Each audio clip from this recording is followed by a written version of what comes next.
ഭാരതം ആര് ഭരിക്കണം എന്ന് തീരുമാനിക്കാനുള്ള തെരഞ്ഞെടുപ്പാണ് നടക്കാൻ പോകുന്നത്. ഈ ഏപ്രിൽ 26-ാം തീയതിയാണ് കേരളത്തിലെ ജനങ്ങൾ വിധി എഴുതുന്നത്.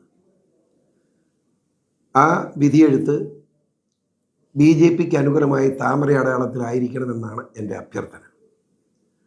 കോഴിക്കോടിനെ സംബന്ധിച്ചിടത്തോളം കോഴിക്കോട് BJPയുടെ ഏറ്റവും പ്രഗത്ഭനായ സംസ്ഥാന ജനറൽ സെക്രട്ടറി നമ്മുടെ രമേശാണ് മത്സരിക്കുന്നത്. രമേശ് ഒരു സാത്വികനായ മനുഷ്യനാണെന്ന് ഞാൻ എപ്പോഴും പറയാറുണ്ട്.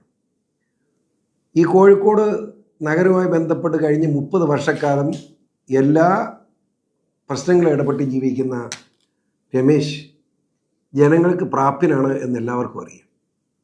ഞാൻ ഒരു MLA ഒരു സ്ഥാനാർത്ഥിയും കുറ്റപ്പെടുത്തുകയല്ല. കഴിഞ്ഞ 15 വർഷം കൊണ്ട് എന്ത് കിട്ടി എന്ന് ചിന്തിക്കണം.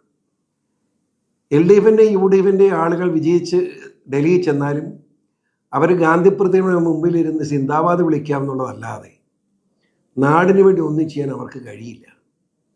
അതെന്തെങ്കിലും ചെയ്യണമെങ്കിൽ മോദി ഇന്ത്യൻ പ്രധാനമന്ത്രിയാവുന്ന കാര്യത്തിൽ ആർക്കും സംശയമില്ല. ആ നിലയ്ക്ക് അദ്ദേഹത്തിന് വേണ്ടി കൈപൊക്കാൻ കഴിയുന്ന ഒരു സ്ഥാനാർത്ഥി രമേശാണ്. ആ സ്ഥാനാർത്ഥി വിജയിച്ച് MP ആയി ഡൽഹിയിൽ ചെന്നാൽ അതിനാൽ തന്നെ കോഴിക്കോടിന് കഴിഞ്ഞ കാലങ്ങളിൽ നഷ്ടപ്പെട്ടതുൾപ്പെടെ ഉള്ള മുഴുവൻ കാര്യങ്ങൾ നേടിയെടുക്കാൻ കഴിയും. അതുകൊണ്ട് നിങ്ങളെല്ലാവരും രമേശിന് അനുകൂലമായി താമര ചിഹ്നത്തിൽ വോട്ട് ചെയ്യണമെന്നാണ് എൻ്റെ അഭ്യർത്ഥന. മതിയല്ലോ.